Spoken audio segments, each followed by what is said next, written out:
Now, one of the president-elect's top priorities is a cut in corporate tax rates that could help boost profits at large publicly traded companies like those in the Dow and small private ones. It's on his list of things to initiate in his first 100 days. Every weekday in Washington, D.C., these food trucks line up on Massachusetts Avenue to serve lunch to nearby workers. Many of the trucks are operated by small business owners, entrepreneurs like Triana Winaksi, who serves Indonesian food, about $80,000 in meals each year. She knows what she would do with a cut in her business taxes from President-elect Trump. We can certainly invest in more equipment, replacing newer equipment, and also the truck itself, the engine, generator. There's a lot of things we can do with that. With newer equipment and everything, we certainly can run the business smoothly, Mr. Trump has proposed a big cut in corporate taxes as part of his plan to stimulate business investment, the economy, and job creation. We're also going to lower our business tax rate from 35% all the way down to 15%. That's going to be great. Going to prime the pump.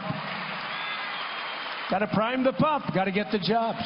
That could save Triana Winaksi thousands in taxes each year. She estimates that as a sole proprietor, she is now paying at least 20% of her income in taxes annually. Many Democrats, including President Obama, have supported lower corporate tax rates too. But the issue went nowhere because of partisan wrangling over difficult details. Stumbling blocks included proposals that might hurt some industries and companies over others, such as eliminating companies' ability to deduct interest payments on debt from their profits.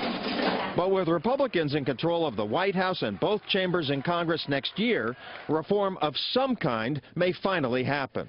We are killing jobs and competitiveness in America because of our tax code.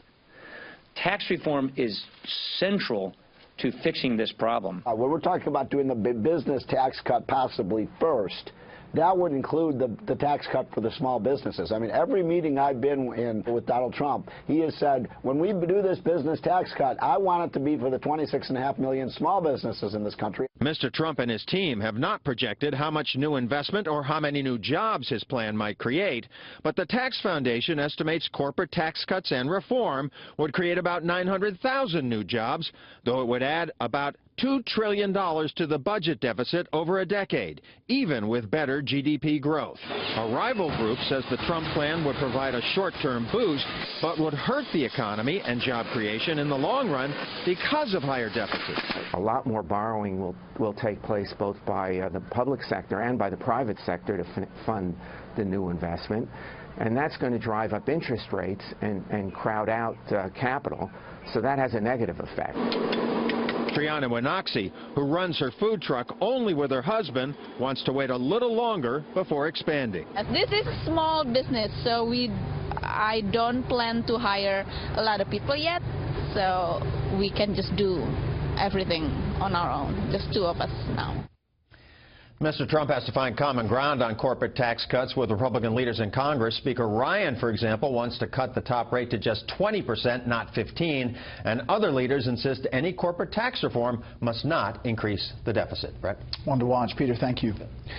Well, tomorrow in our series, we look at Donald Trump's plans for policing in the first 100 days, what's going to happen there, and a reminder, you can watch all parts of this 15-part series on our homepage, foxnews.com/special report.